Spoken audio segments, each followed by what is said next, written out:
Hey, this is the Animal, one half of the world famous tag team, the Road Warriors. If you want to listen to the greatest online action, listen to In Your Head Online.com. Don't miss it. All right, and we are back, and now we are joined by true legend in professional wrestling. Now, I've grown up, everyone knows I grew up watching wrestling my whole life, and it's a real honor to have him on here. He's one half of the greatest tag team of all time. We got Road Warrior Animal. How you doing tonight? Good, man. Thanks for having me on the show. Yeah, it's pretty awesome to have you on. Now, let everyone know you got the book out, The Road Warriors, Danger, Death, and the Rush of Wrestling. You get that at Amazon, you get it at your bookstores, you get it pretty much everywhere. And I highly recommend it. I read the whole book in one sitting, and it's not a small book. It's over 300 pages, like 360 pages. But you really start into it, and if you're a longtime wrestling fan like myself, you just can't put it down. You hear all the stories about your whole career. Very honest, and it's just a great read. Well, thanks, man. You know, I tried to, if you noticed in the book, like I said, I don't mess around with stuff with my childhood. I get right into the meat of it, you know, Madison Square Garden, WrestleMania, you know what I mean, Tag Team Championships, our first time there, you know, against the Nasty Boys in the Chicago Street Fight, and how could you get any better than that at that time? You know what I mean? And then you know, I also have quotes from a lot of the great guys in the wrestling business, like, you know, a Ric Flair, a Booker T, a Dusty Rhodes, a Nikita Koloff, guys that I respect in the business that humbly gave me an opinion of Hawk and I, which was also important. And I got some great pictures in there, too, man. Fans want to go down memory lane. Make sure you can go down memory lane, because there's some stuff there that just cracks me up when I look at it, you know? Oh, yeah. When you see the original Road Warrior, you know, pictures where you get the hat, and I'm glad you mentioned this in there where you says kind of like Village People kind of ask, because I would never say that to you in person because I'd be afraid. But I was glad you mentioned it yourself. Yeah, it was the double X and the triple X version of the Village People back then, you know. But you know, it was the times, and we were trying out new things, and every time we got a reaction from the people, we tried something different to keep ourselves fresh in the eyes of the fans, you know. Mm-hmm. A guy you talk a lot about in the book, and you probably consider a guy that really got you into the business is Ole Anderson, and we've met him many times at the Fan Fest. And some people love the guy, some people hate him. He's always good to us. What are just your opinions of him as like a person? Yeah, Ole's great. I mean, he's from the old school of Hard Knocks. You know, I remember when Hawk and I were just in the wrestling business about a month, and one of Ole's parents passed away. I forget, I think it was his dad, had passed away. You know, we said, hey, man, sorry to hear about your dad, bro. You going to the funeral or what? He goes, nah, what can I do for him? He's dead. I mean, you know, but that was Ole. He wasn't trying to be hilarious, but that was Ole. That was just his character and personality. I got a job to do. I got my own kid, my own family to worry about. I got to run this company. And, you know, he put that on the line before even going to his own parents' funeral, you know. And that's, hey, I like Ole. You can't say nothing bad. How can you say something bad about the guy that tried to, you know, keep a company running for the sake of the guys and for the sake of the business, you know? I mean, he had his heart was in the right place. Yeah. It's pretty wild to read, too, how, like, so many of, like, the people you knew, you know, you guys were all bouncers, and some of you guys went to the same high school, and so many of you guys got into wrestling and became, like, you know, huge stars. Well, you know, you had the guys from our area, mostly the Robbinsdale high school guys, which were Ravishing Rick Rude and Kurt Hennig and Barry Darso, who was Smash and Demolition, and Nikita Koloff. They all were from the same high school. Mm-hmm. And then you had Hawk, who was from a different high school, and myself, who was from a different high school. But Hawk and Scott Norton went to the same high school. Mm-hmm. You know, so it was basically the guys out of the same gym. The gym in Plymouth, Minnesota is where a lot of the guys trained, and you know, even other guys, another Robbinsdale guy like Tom Zink was another Robbinsdale guy. You know, we all trained at the same gym. Not all of us bounced at the same bar. We pretty much the guys I told you, with the exception of the Zink, and another guy you get at in there, Vladimir Pietrov, who I don't know if you remember him, but you know, he was with Ivan and Nikita for a little bit before he had to do a little stint in I think jail or something like that. But you know, a lot of guys came out of the same gym, same mentality, same workout philosophy, saying that we all were big guys. You know. Mm-hmm. Now, you know, you're honest in there about, you know, you did steroids for a while, and I just wonder what your opinions on steroids, though. Do you think if they were legal, do you think they would be good or bad for the wrestling business and, you know, for athletes in general? Well, you know, if there were documented proof that they were killing people and they're bad and then they didn't work, I'd say get rid of them totally. But all that you see is that when older ladies take them, they take stuff for their arthritis and bursitis and tendonitis. It helps them. Older men too. When you see men take them as they get up in years and their age, replace their testosterone. You know what I mean? Mm-hmm. It's a benefit. Any football, baseball, hockey, tennis, golfers that have been accused of it, everybody's game has improved. So it's really hard because there's no documented case of somebody ODing on steroids. You know what I mean? Mm-hmm. It's really hard to say that they're a bad boy. But it is what it is. It's illegal. And when they first became illegal, Hawk and I stopped them. I mean, that was the rules, the testing of the WWF at the time. Mm-hmm. You had to do that. I mean, that was just part of the game. But when they were younger, of course, I always wanted to see how strong I could get. I mean, I was over a 500-pound bencher before I even got into the business. I wanted to see, for me, how strong I can get. So Hawk knew a doctor that was a friend of his and a good family friend, and he said, yeah, man, the guy will do our blood work and our counts for us. So, we took him under doctor's supervision, not every time, but 99% of the time, and had workups, and if some count was off or wrong with one of us, he'd suggest, hey, man, I think you guys may want to change gears and go a different way, and we would stop, you know what I mean? And that we were smart about it. We weren't stupid with it, Mm-hmm. I don't know if you ever saw the documentary "Bigger, Stronger, Faster," but it's all about steroids, and I'd really recommend anyone checking that out. Very interesting. I mean, it is, but it's like anything. I mean, if you take it the way you're supposed to, you'll be fine.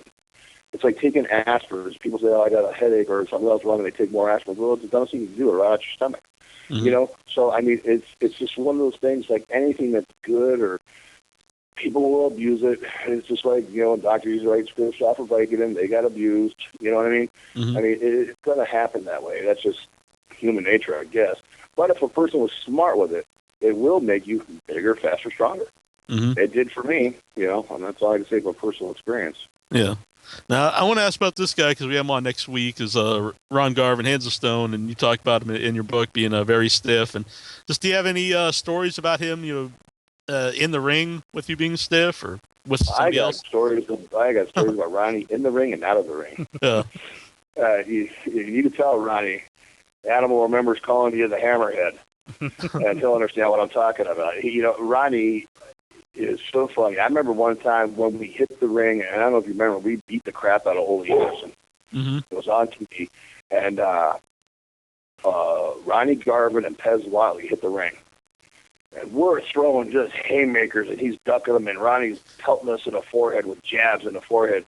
And we didn't have to sell rocking our head back because he was freaking nailing me in the forehead. But I would rather have a guy do that to me than somebody not hit me at all. Mm-hmm. If I could sell that if you're hitting me, as God bless Tommy Rich, he was great, but he'd throw a punch and never even touch you. And I said, I can't sell that. I mean, you got to hit me, Mm-hmm. So used to being in the physical realm of it, I want to feel the hit, So, yeah, but Ronnie's like that. Then there's another story with Ronnie. Ronnie, everybody knows, he and Jimmy Garvin loved to fly. And Ronnie had a private plane. He had a Cessna at one time. I don't know if he still does. He was living in Charlotte at the time. And so he says, well, in his broken French accent, you guys, you could ride with me. And I said, okay, do we ride with Garvin or not, I remember being in a plane in Florida one time and I was the last one to get on the plane, and I was about 320 at the time. Mm-hmm. The door was by the back of the plane, and the back of the plane went and hit the ground. Oh, yeah, there was Dusty and Luger and Hawk and Paul Ellering were on there, and I stepped on this glass. I should have went in first probably, and the freaking back of the plane hit the ground. I was like, oh, shit, some stuff's up here, So, anyway, the Ronnie takes us, and we're riding somewhere in Charlotte. He goes, well, and this is after the show now. Well, good news and bad news. Good news is we go straight ahead. We should get there a little bit early, but bad news is there are severe thunderheads straight ahead of us. I said, well, what are we going to do? We're going to go around it, right? And he goes, nah, we'll fly right through it, he says. I said, oh, you got to be kidding. So here I am, he's loving it, and he's letting me even hold the controls of the plane, but we were just starting to get tossed around like a freaking ping pong ball, And I said, never again. He had the plane fully under control. But the size of those thunderheads up there, that close, when it's lightning out, I don't want to be. I love Mother Nature, but I don't want to be that close to her. You know. So yeah, that was Ronnie Garber, man. Great guy to work with, believable, good guy. Oh, there's one more story too. A lot of people in the wrestling business didn't know he was French Canadian. He could speak French fluently. Right. So I remember going up to Montreal for the NWA one time, and Ronnie's up there, and we're sitting there having lunch at this one French restaurant. Of course, it could be an Italian restaurant, but everybody's still speaking French. And these ladies are saying something to it about us. Mm-hmm. You know, we're sitting there with the snot rags in our head, tank tops. You know, we look like a bunch of bikers or anything else. And Ronnie belted back at the old bats in French, and basically told him, "Hey, we speak French here. You better watch your mouth because you don't look too hot yourself," or something like that. You know, something that he knew, nobody else knew, but and then they shut up right away. You know, so Ronnie liked getting people back, man. Now, you say about, not wanting to sell something when they're not really hitting you and stuff. Did you prefer to wrestle other, like big guys or, because you also had great matches with guys like Midnight Express. And what was like what was it like the difference between working with other big guys and working guys like Midnight Express? Well, Midnight Express would throw things in there too. Uh-huh. I mean, they knew the style that we liked. Like, I loved working with guys like Earthquake and Typhoon. Mm-hmm. No pulling punches. Earthquake and Typhoon combined weight, probably 1,000 pounds, would hit you with a freaking tackle. Mm-hmm. Would hit you with a big boot. Would hit you with a drop kick. I mean, they had to. They were huge. And same thing with us. When we'd hit people with something, we'd have to hit them. You know what I mean? Mm-hmm. But same with Bob Eaton. And Bob Eaton would sit there and throw a right and hit you in the chin with it. I said, Bobby, you got to hit me. Uh-huh. The only problem with the rest of somebody like Bobby, as great as he was, is Bobby locked up and he said, elbow. I said, what? Elbow. Bobby. I said, I don't frickin' speak Alabama. What are you saying, man? And he goes, elbow. I said, what? I said, slow it down, Bobby. I said, you mean throw me in the turnbuckle, duck a clothesline, kick me in the gut and get it again? Okay. Then Bobby, you're an asshole, man. I said, I'm playing with you, man. I'm playing with you. I said, I've been to Alabama, even parts of Birmingham, and Arab, Alabama, and it is a different world, man, Mm. He threw one of the best punches ever, though. Bobby was great, man. He'd hit his arm. I don't know how he hit his arm with it and wouldn't even leave a mark on his arm, but it sounded like he blasted him with a shotgun. It was good. Bobby was great. Which do you think was like the better Midnight Express? Him and Stan Lane or him and Dennis Condrey? Dennis. Mm-hmm. I think out of those three versions of there too, you know what I mean? I think Bobby and Dennis were the best. Yeah. You brought this up in the book because I like Stan Lane. I thought they looked cooler together, I think. But you brought up in the book about all his little sidekicks, and even as a kid, when I used to watch it, I think, man, that's all this guy ever does in these matches, these sidekicks, and I always thought that. I know, and they don't look good. Yeah. Let's see. We got a couple people on hold here. If you guys want to call in, you might be on hold for a little bit because there's a lot of people calling in. Dan, do you have a question? Yes, I do. Thanks for having me, guys. I just wanted to, first of all, say, Animal, you and Hawk were such a great tag team, and I don't think your legacy will ever be duplicated. Oh, well, thanks, man. Where are you calling from, Dan? Where am I calling from? Windsor, Ontario. All right, bro. Good. My question is, what are your thoughts on Team 3D acting as if they're like the greatest tag team of all time just because of the amount of title reigns they've achieved over the years? Like, I think you guys have a longer-lasting legacy, and you guys didn't win as many titles. Well, maybe that might be a little bit wrong there, bro. I mean, if you think about it, we had Georgia Championship, AWA, All Japan Championship, which was the international championship belts, which we took back and we defended against the NWA belts. So there's 5 belts. Then we had the Mid-Atlantic. I think we won them once. We won the Oregon Wrestling Championships. And we won WWF, we won the Australian Tag Team Championships, we won the Mexican Tag Team Championships, we won the New Japan Tag Team Championships, and we won the World Japan Tag Team Championships. So I think as far as the amount of different titles, just as many. We've won more than they have ever won. You can't count winning the same title over and over and over. Mm-hmm. You know what I mean? You can't count, and that's just winning all those titles one time. That's not winning the WWE titles or WWF titles 5 times or 4 times. That's not counting winning the NWA. I mean, if I were to count them all the times we won them, I think we were like, 20-time World Tag Team Champions. I mean, you can't count winning WCW Tag Team Champions or winning WWF Tag Team Champions or winning TNA Tag Team Championships because that's the only 3 companies those guys have ever wrestled for. Mm-hmm. Yeah. I'm not saying they're bad guys or bad talent. They're great talent.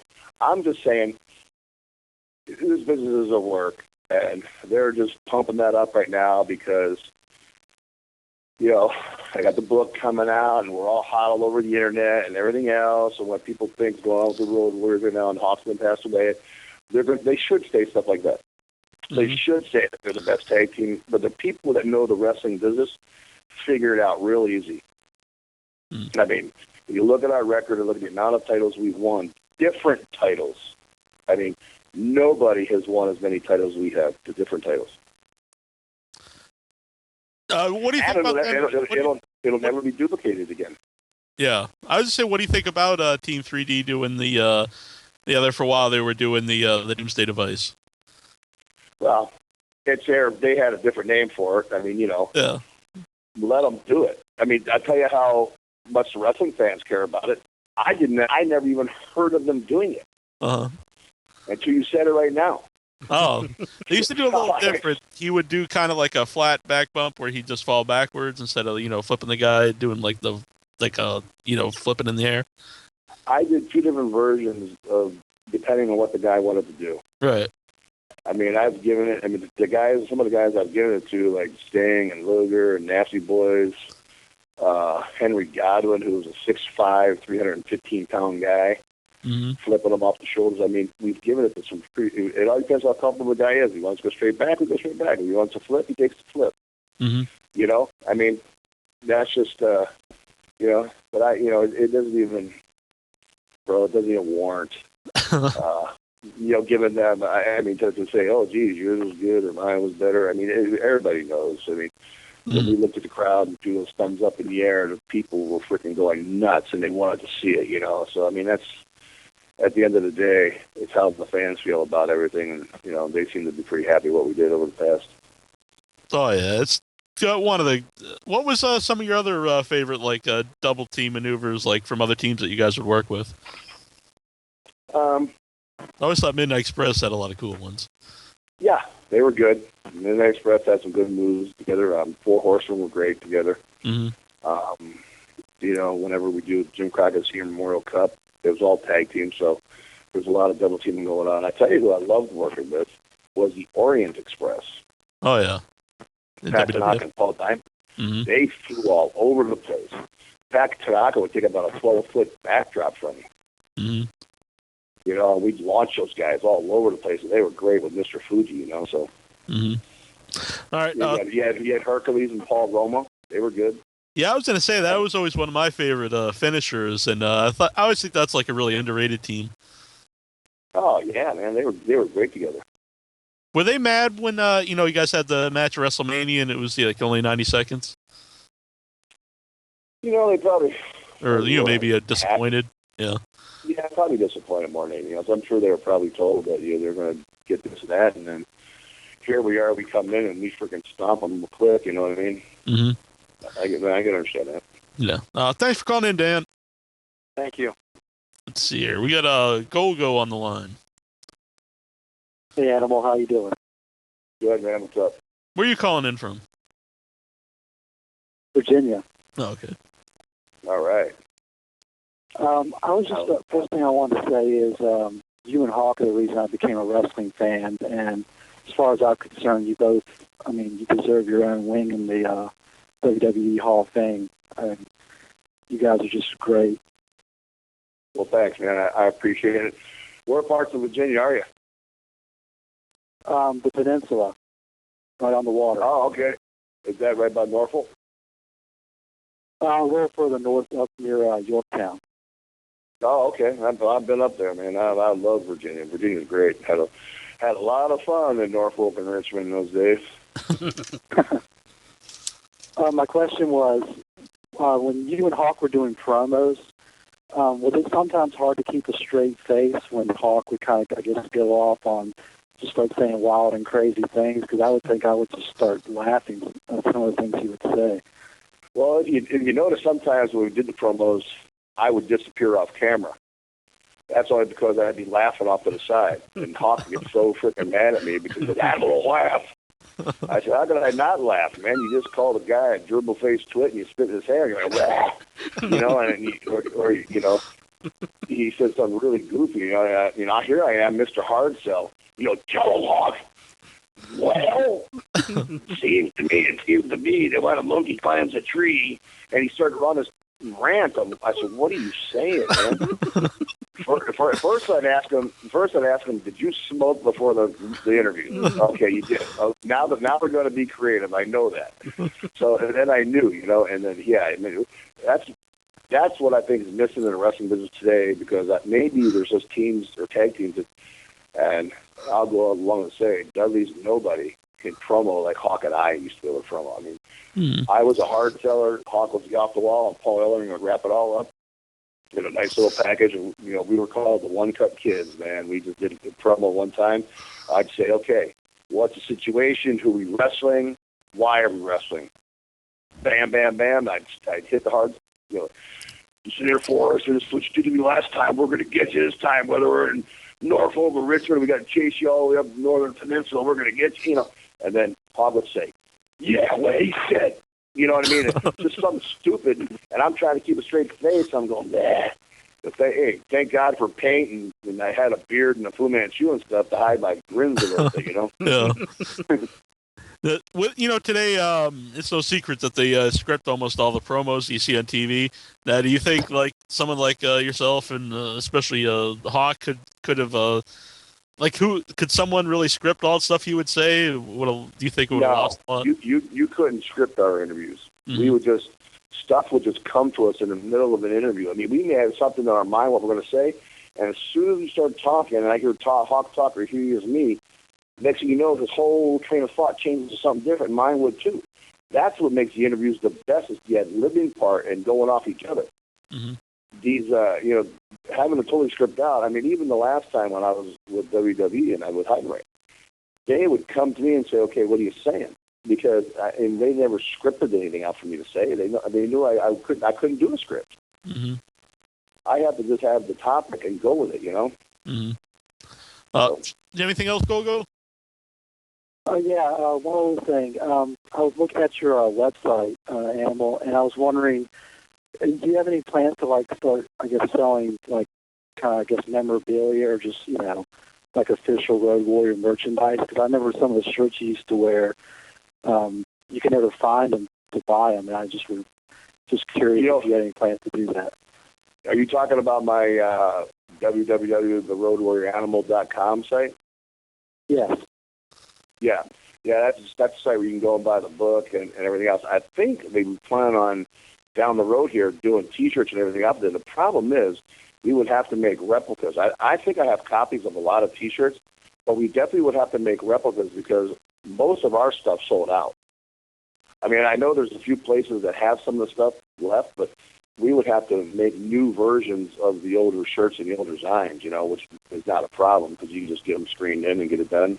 Mm-hmm. And no problem. That's a great idea, as a matter of fact. I actually thought about doing that. Did you yourself keep a lot of your stuff, like the different pads and the belts and? Well, the pads and the belts I did, but most of the stuff like the T-shirts and all that. My dad or my grandmother kept a lot of that stuff with my brothers. I didn't. I had too many T-shirts. I had thousands of T-shirts that people gave me over the years. Besides my own, I couldn't keep them all. Yeah. Thanks for calling. I do have some versions. Mm-hmm. Let's see. Nikhil's calling in from England. Hi. I just wanted to ask. Did you enjoy your tag team run with Heidenreich as the new Legion of Doom on SmackDown in June 2005? Did I like tagging with Heidenreich? Is that the question? Yeah.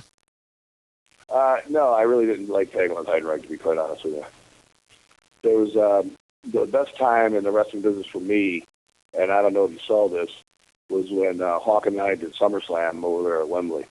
Mm-hmm. And when Hawk and I did SummerSlam at Wembley, you know, Yeah. back in '92 at Wembley Stadium, I was probably just born then. yeah, but it was the best match we ever had. The best fans in the world are some of the British fans, man. They were great. I wrestled in the Royal Albert Hall. I wrestled in Leeds and Nottingham. I mean, I was all over the place there. Of course, you know, British Bulldog was one of my best friends.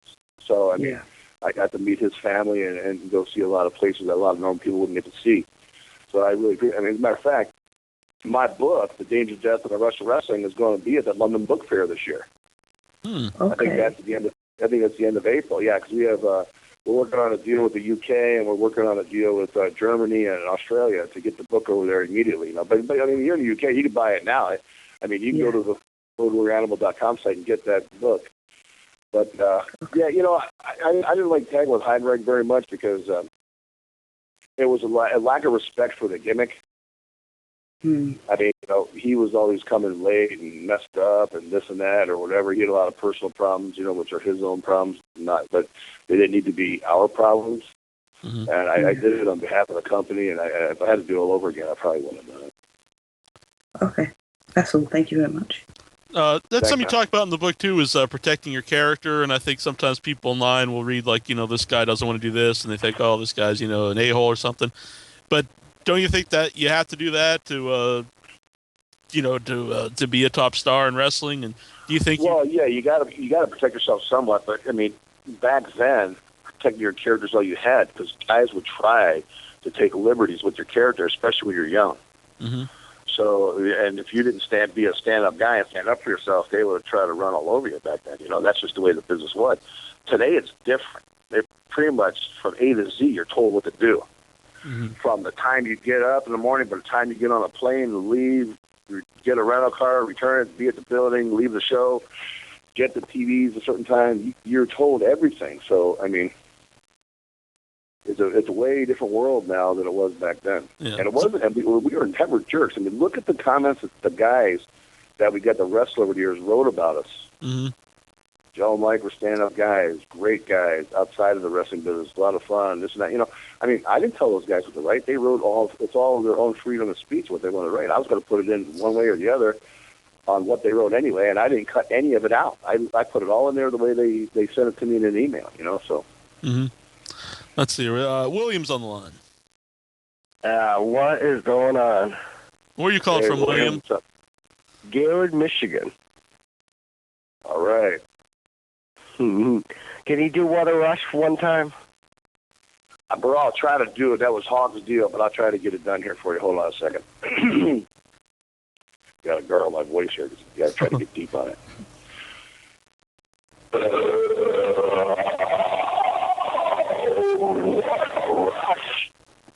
Oh, excellent. Wow. That was awesome. Yeah, I want to go through a brick wall and kick some ass right now. Yeah, bro, that's the best I could do. That was Hawk's gimmick, man. But I kind of got it down over the years after listening to him do it, and him bellowing out on my ear every day, you know. Yeah.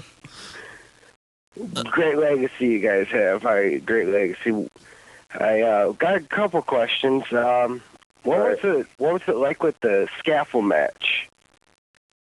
Well, I mean, if you can picture at the time, I was probably about 3.5 to 4 feet wide, and those scaffolds were only 3 feet. And that just goes to show you how wide they are. Mm-hmm. And Hawk and I were both wider than the scaffold. And it was up 30 feet above the ring. And I'll be honest with you, I was scared to death on those freaking things. I hated them. But after about 50 of them, I started throwing drop kicks up there. To throw a drop kick and then land on that scaffold, and you got to throw them, turn your body in the air, and land flat, and you grab onto something right away. Those things would sway about a foot each way because we're rocking them. It's not made for 300-pound man to throw a drop kick on them. and the worst thing about it is, people can't see the scaffolding when you're sitting in the stance. It's a fireman's scaffold. Same scaffold they use when they put out a fire. It's got the little grip hooks in them for their boots so they don't slip when they get water on the scaffold on a fire. So, and that's the case. I mean, we're throwing drop kicks. Well, I can tell you right now, our skin did not slide on that scaffold. Those hooks would hook into us. We would come back and have all these round little cuts all over us. The guys would say, "What in the hell happened to you guys?" I said, "That damn scaffolding's got those little metal hooks up there that are grabbing our skin, and when we fall down, you know." Mm-hmm.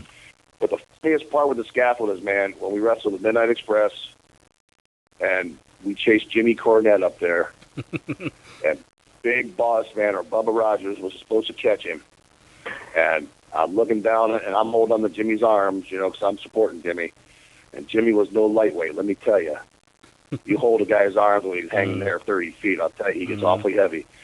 And I said, "Boss Man, you ready?" Or "Bubba, you ready?" He goes, "Yeah, high voice, I'm ready."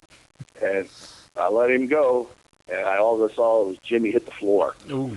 I never laughed so hard in my life, and I know I shouldn't have laughed at it, but I was laughing my rear end off because there's Jimmy screaming, "Bubba, you idiot, my knees are blown out. Go and get the doctor, get the doctor." I'm laughing my butt off, man. It was so funny. You just had to see it from where we were. When we run the slow-mo back, you know, Jimmy is bouncing all over the place. He literally just like a sack of crap falling down there, you know. It was funny. What was your second question, William? My second question was, what happened with WCW and why was your run so short? Because I remember how badass you guys are getting, and it looked like you guys are going to win the straps, and you guys are gone. Well, it was contract negotiations gone amok. I mean, we were told by that officer at the time, "Hey, you guys are going to come in and be one of my highest paid talent." We said, "Okay, great. Well, we'll see you when we go back from Japan." We go back from Japan, and it's a whole different ball game, and it wasn't because we weren't popular. I mean, I don't know what happened, man. It just was one of those things, you know. You know what it is, the business sometimes somebody gets in somebody else's ear about something else, and, you know, and who knows, man, who knows. Thanks for calling in, William. Yeah, thank you. And hey, Drew Carey's in the Hall of Fame before the LLD is bullshit, I have to say. Yeah, what is that? What is that? Bro, you need to write in the WWE on that one. I was thinking, wait a minute, come on. LLD's first ballot. Why ain't they in yet? Why ain't they in? Yeah. Mm-hmm. Who knows, man? Do, man. Have they asked you about it? We've not even talked about it yet. Because you always read rumors that almost every year it's like LOD's going in this year. Yeah, and you know what? If we were on the ballot, I'm sure there would be no problem. There wouldn't even be a doubt that we'd get voted in immediately. Mm-hmm. I mean, it's just like the Pro Wrestling Hall of Fame up in Amsterdam, New York. We got voted in that this year already. That's on May 20th. That's a different one. That's, you know, and we've known about that for 2 months. Mm-hmm. Nope. So I don't know, man. I know, they do try to get publicity and stuff, but what do like other wrestlers think when they put in guys like Drew Carey or someone that's never really been in the wrestling business? I really don't. I try not to think of it too much, man. I really don't have a comment on it. Really, I don't. If I were to sit here and get really ticked off about every time somebody said, "Oh, the Dudleys think they're a better team than we are," or well, I drive myself crazy. I want to blow my brains out, but you just can't go there in this business because it's entertainment, and if it were real, there'd be about 10 guys in the wrestling business. Mm-hmm. Yeah, you know what I mean. I mean, if it really mattered, and so it's you just kind of not let that stuff out of you. I mean, hey, Drew Carey is a great performer, and yeah, I remember when he did the WWE at WrestleMania one year, and so if they feel he should be in, he should be in. Mm-hmm. Now, you mentioned British Bulldog. You talked about him in your book. Did you know Dynamite Kid at all? Just any thoughts on him? Yeah, I knew Dynamite. Actually, my first tour to Japan, we were over there with the Bulldogs. We all for all Japan together. And Dynamite was a funny son of a gun, man. Dynamite had a little bit of snakiness to him, though. He was kind of like the evil twin. I think Davey, because Dynamite went back to England and Davey stayed in Calgary and was kind of, he was almost more Americanized and Westernized than Dynamite was. You know what I mean? Mm-hmm. Dynamite was still like that evil inner city, inner pub British guy, you know. So, but hey, man, I mean, I had a blast in Great Britain. I got to go over Dorian Yates' gym and see things I wouldn't see, and it's a great country, man. I look forward to my next time I go back there. Hopefully on a book tour I'll go back there. Yeah. You're one of those British publishing companies that buy the rights to the book, man. I'm over there in a heartbeat. Now, see, if I would have heard this at the time, this was a story out of your book, I wouldn't even understood it. But when Hawk made a reference to some guys, you can wrestle some guys, you're better at making pizza, and it was a reference to Jim Herd, and I wouldn't have known who he was at the time. But did Jim Herd get like upset about that? Was there any heat? Oh, heck yeah. He pulled us in a meeting. He pulled us in a meeting and said, "What the F is that pizza comment?" He goes, "I like mixing them up just as much as anybody else." I said, "Jim, are you threatening Mike and I? Because if you're threatening us and try to challenge us, Jim, we'd be more than happy to jump in the ring there with you, buddy. You could show us what you're made of. It might be a short-lived match, like 15 seconds, not if even that long. It would take us longer to run down to the ring than it would be to take care of you in the ring." So, I mean, we actually said that to him. We actually were just going off on it. Hawk hated Jim Herd with a passion. Mm-hmm. He's just one of those arrogant office guys that knew nothing about the wrestling business and had a little bit of stroke because he knew Jack Petrick and a bunch of guys who were in the office with WT with Turner, and they gave the guy some stroke. He was like, you know what he had? He had the ultimate little man complex. Every guy I met in this wrestling business, a little guy, has got a little man stroke complex. Mm-hmm. He's always got to make the big guy look inferior and bad, and and Jim Herd is no different than anybody else. Mm-hmm. I don't think I've ever heard any wrestler say anything good about him. So. No, and he probably won't. I mean, the first time before Eric Bischoff, who I think did great things with WCW, mm-hmm. before Eric Bischoff was Jim Herd, and Jim Herd about drove WCW into the ground. Mm-hmm. You know? Now, this is something that Intra and I have had a long debate over the years here on the show, and that is the big blue cage versus, what I consider the real cage or traditional cage. Which one do you prefer? The real what now? Like a traditional wrestling cage, the mesh cage, versus the big blue WWF cage from the 80s. Oh, I don't like the big blue cage. Good man. Good man. I mean, I like the regular fence cage. I like something you could hit. Mm-hmm. That's not going to move on you because, let's face it, a cage is a dangerous match and the people expect to see blood if you're in a cage and stuff, and you got to really hit a cage when you get it. It's just one of those things. Mm-hmm. That's my own opinion of it. I like hitting the cage and bouncing off. I remember when we used to get press slams, I used to throw Ivan Koloff in there like a spear. Yeah. We asked this to Ivan when we had him on. We had him on a few times. And, because he was an older guy at the time, and he was in there with Nikita, but since Nikita was so big, he was the guy that really had to take a lot of the bumps. Was that ever a problem in your matches? No, man. Ivan was great. Uh-huh. And Nikita was fine in our matches, too, Mm-hmm. I mean, Ivan was the man. I love Ivan. He's a sweetheart, man. But let me tell you something. I can tell you a story about Ivan one time. We were with the NWA. Ivan now is still 280 pounds. And Ivan was a tough guy when he was younger. You know what I mean? He's a sweetheart now. He's a great guy. Mm-hmm. I love him to death. But back then, I remember sitting here, those little mini ice pitchers folded at the top with like Jack Daniels or Crown Royal or something. And Ivan was down in that baby. He and Wally McDaniels. He looks over at me and he was, "I want right now the two biggest MFers in this company. I feel like kicking some ass." I looked at Ivan. I looked at each other. I said, "I hope he's not referring to us, man. I love Ivan. I don't want to fight Ivan right now." Yeah. And I said, "I hope he's not talking to me. He's a hard-nosed old bastard. I don't want, this is tough to take down right now, Uh-huh. And, that's the way that one went, man. But no, I was just kidding. He remembered the next day. He said, "Oh, George, I'm sorry." Ivan had soft with, "I'm sorry." Old Red, man. That's Red for you. Did you ever see any fans or anybody like try to do something to the Russians? Because it's a pretty hot angle at the time. Having guys that were from Russia when we're having the Cold War. They had some stuff happen to them. I'm sure they had some some snooze strewn on them, some tobacco and stuff like that. Mm-hmm. I actually saw more. I tell you where I saw a lot of stuff. And if you can picture this setting, We're in Montreal. Hardly anybody speaks English. If they do, they're really lying to us about it, right? Because it's all French Canadian. Haku was the biggest heel in Canada, and we were heels. We had already run down, and we're beating the crap out of three of the Rougeaus, Raymond, Jacques, and the other brother. We're kicking their rear ends. We got the younger brother in the middle of the ring. We're nailing Raymond, and Jacques are laying on the floor. Down comes Haku. Haku's the bad guy. I saw Haku getting 2 fights on the way to the ring. Just knocking guys down, bam and bam. And it wasn't fake either. He's killing these guys.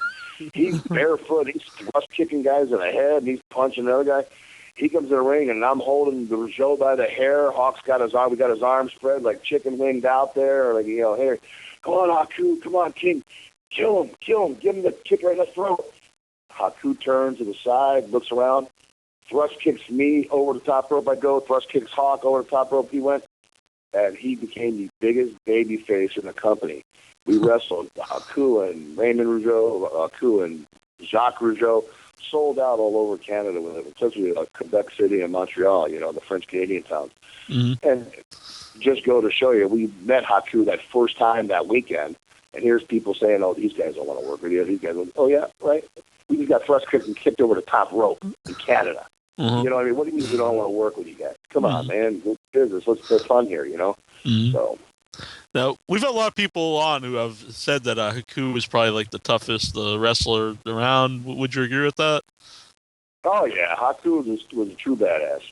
Haku was a true badass. I was over East St. Louis with him one time, and I was ready to have lunch with some guy's eyeball, and I said, Haku, let it go. Let it go. Let it go. So, yeah, so that's kind of where that one went. Yeah. No, I would assume, I wouldn't think fans would try to mess with the Road Warriors, but did you ever have guys that, did want to pick fights with you? Never to our face, man. I remember one time we were in Toledo, Ohio.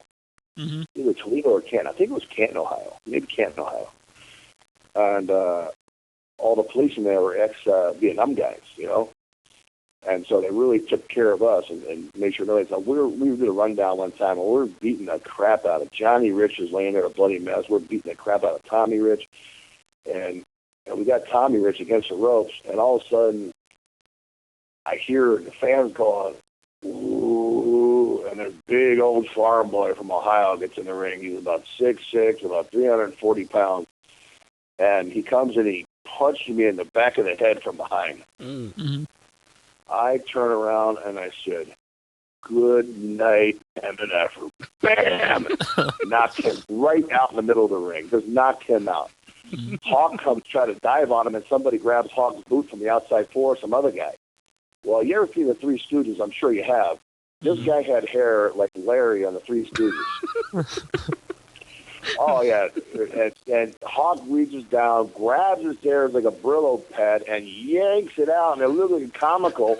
This big wad of hairs in his hand. It looked like he grabbed a wig off the guy. And it wasn't a wig. It was his hair. And Hawk was so angry, he just ripped it right out. And that's the only time.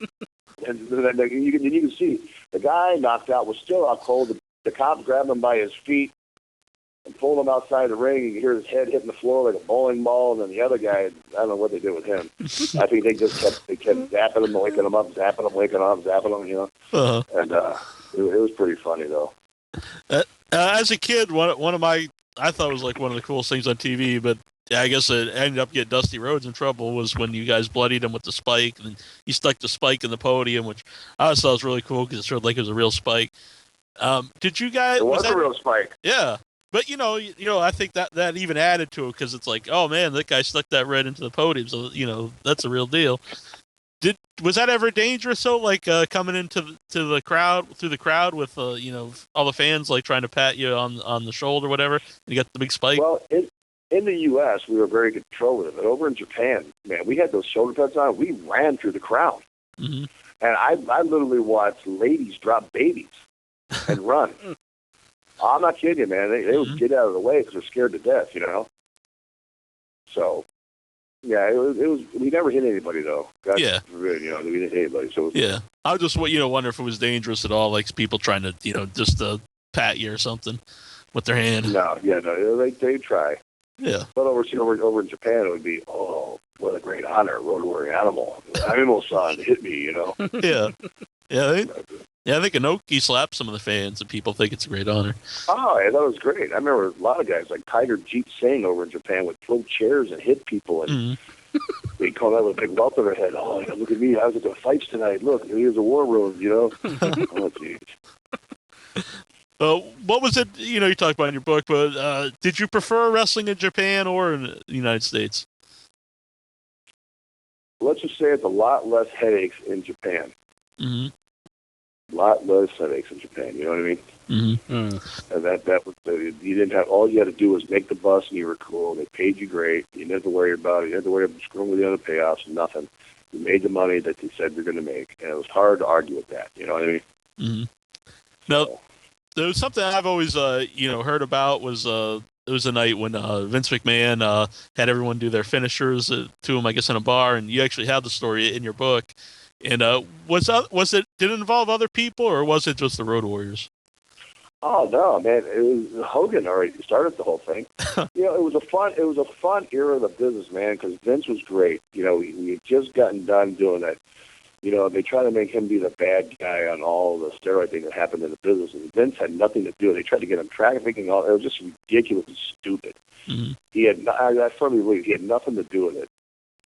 And then, out of the blue, you know, Hogan looks over and he goes, "Hey, get up,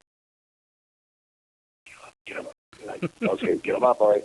I go behind Vince, and I see, he's up in the air, and I see Hawk jumps up. We were in a strip joint. He jumps up on there, pushes the dancer aside, and runs, and clotheslines the guy over my head. Yeah, boom. And then Hogan caught him from behind and caught the flip. Well, then he did something where he challenged Warlord, and Warlord did something to him, and then Bulldog did the running Bulldog slam with him in the bar, and, we all protected him. You know, we weren't going to give it to him on purpose and hurt him, man, because he was a great guy. You know? Yeah. It was a fun time. It was a fun thing. Mm-hmm. Intro, do you have a question from the board? Yeah, I have a question from Change Man. He wants to know who picked Iron Man as your song. I did, actually. Okay. We were just getting in the theme songs for the band, or for the walk down to the ring, and I sat there, and all of a sudden I heard on the radio one day, I forgot all about Iron Man. I heard the dunk, dunk, dunk, and then and I said, we gotta use it. I grabbed it and played it for Mike, and the Hawk loved it, and we started using it all over the place. I think one of the first spots I think we used it was in the AWA. Mm-hmm. So it was pretty cool. We used it in Japan too. The Japanese love it. When I started playing in Japan, you got to imagine 60,000 people going, oh, all together at the same time. It was great. Mm-hmm. It does. It's too bad that they can't use it on the older footage. When they put out the DVDs, because it does take a little bit away from the ring entrance. Well, yeah. What are you going to do? You can't pay $10,000 every time to use it for copyright. I remember one time we were in a place called the Lexington Queen in Tokyo, mm-hmm. and Ozzy Osbourne was in there, and Hawk was a big fan of Ozzy Osbourne and everything back then. And Hawk went up and said, "Hey, Ozzy, what's up?" And Ozzy's bodyguards tried to push Hawk away, and I thought Hawk was going to rip the guy's arm off and beat him to death with it, and all I heard from Hawk after that was, "Screw you, Ozzy. Screw you." That's it. Oh, yeah, that's all I heard. After that, I said, uh-oh, I guess we're not fans of Ozzy anymore. We'll use the song, So. D here in the chat room, he wants to know, did you guys ever wrestle Bruce or Brody, and any thoughts on Brody? We never really had to wrestle Brody. Mm-hmm. Maybe one time, but that's the match that everybody wanted to see was Brody and Hanson against Hawk and I. Yeah. That would have been a good brawl, Mm-hmm. Brody was great, man. We spent a lot of trips in Japan with Brody. He was a character. He was a fun guy. And miss guys like Brody in this business, man. Mm-hmm. Do you think your Demolition feud should have been bigger? Yeah, should have been at least a year or two long, mm-hmm. and it could have. We could have carried that back and forth, but for whatever reason, they wanted it done like now. Mm-hmm. You know what I mean? What do you think the motivation was for Vince to do like the drunk angle with Hawk? Do you think he thought maybe it would make him like sober up, or do you think he was there any like motivation behind it? You know, I don't know, man. I just thought the whole thing was a little bit too close to home, Mm-hmm. and I didn't think that it was a great thing to do. Mm-hmm. But it wasn't my company, you know, and we were working for the company, and I mean, somebody thought it was a good idea somewhere. Yeah. You know, I mean, it could have been kind of a motivational thing. I just thought it was too close to home and to true life problems. Mm-hmm. And at first, they wanted me to do it, and I didn't want to do it. Yeah. I had kids. I'm not going to go make sure I'm drunk or messed up. I got kids to go home to. I'm not doing it. You know. Mm-hmm. Now, something I always heard people criticize Dusty for was putting himself with like you guys and Sting, but you really, put that over in the book as like a big deal because he's like the most popular guy at the time, most popular tag team at the time. Did you see it as a positive? Well, yeah. I mean, it wasn't like the guy wasn't over. It was over Right. like a son of a gun. I mean, he was one of the most popular baby faces in the wrestling business, especially in a company at that time. The other pop singer, the guy was Sting. Mm-hmm. As a babyface guy, I mean, what are you going to do? I mean, it made sense for him to be our six-man partner. We actually thought they were going to associate Sting with us, but they didn't want to keep Sting with us for some reason. His brother's in painter and all that, so we were Dutchie's six-man partner, and it gave him longevity, gave us life, and, it was good. It was a good mix. It worked out great. Mm-hmm. It was such a difference in styles that people love to see it. It's just that era is like probably my favorite era of wrestling of all time was like the Crockett era. And do you think it was more because like the heels were so good or the baby faces were so good, or do you think it was because both of them were so good? Well, I think you had capable baby faces that were listening to the heels. I think it's always because the heels are the best. Whenever the business is rocking, it's because you have great heels. Problem today is heels are not leading the matches. Mm-hmm. You know what I mean by that? I mean, I don't think. I mean, in my era, the heels were the guys that controlled the show. What happened as a good guy or a bad guy was what the heel knew how to do. And, I mean, I worked with Flair and Arn Anderson and Tully Blanchard. I didn't say a word. Bob Eaton or Dennis, I didn't say a word. Mm-hmm. What do you want me to do, boys? I'm showing up for work. What's on the agenda tonight? What's my job? And that was it. Well, I want to thank you for coming on tonight, and I want everyone to pick up the book not just because you're on here, because it really was an awesome read. Anybody who's a longtime wrestling fan, or even if you're a new wrestling fan, you want to read about what happened back in the day, and you cover such territory from the '80s to now. It's the Road Warriors, Danger, Death, and the Rush of Wrestling. That's an awesome read, and it was a real honor to talk to you tonight. Well, thanks, man. I appreciate it. It's one of those things. Hawk and I are one of the few tag teams that almost transcended over 3 decades, 30 years, you know what I mean? Yeah. Maybe not us together. Us together was 21 years, but I went on a little bit and carried on the legacy of another 8 years. So, I mean, it is what it is. It's just, like you mentioned, it's a good story. It's a good read for the people, whether you're an old fan or a new fan. With the age of the televisions and YouTube and everything else, man. Well, my God, it's like we're brand new anyway. Yeah. So, and I know I got fans out there. I've got millions of hits on YouTube. So everybody can go to, especially if you're in Canada and you can't get it yet, because I don't know what's in Barnes and Nobles in Canada yet, but you go to www.theroadwarrioranimal.com. You can buy the book on there or go to medallionpress.com. And it's a great read, man. I know we already went through our first run of them in 2 weeks. We went through thousands of books in 2 weeks, and now we got our second group of thousands already to the store. So I look forward to it, man. I look forward to going out to the East Coast, to Jersey, New York, to Windsor, Ontario, and all of Canada. I know I'm going to be in Toronto and Winnipeg here coming again to May. I'm just doing a guest deal on Raw or SmackDown or as a guest host or something. So man, I look forward to it, man. I look forward to seeing our fans. Yeah, cool. I really appreciate you coming on tonight. Can we just keep you here for a second? Yes, sir. Nikita Koloff here. Hey, you're listening to InYourHeadOnline.com. Did you understand my English?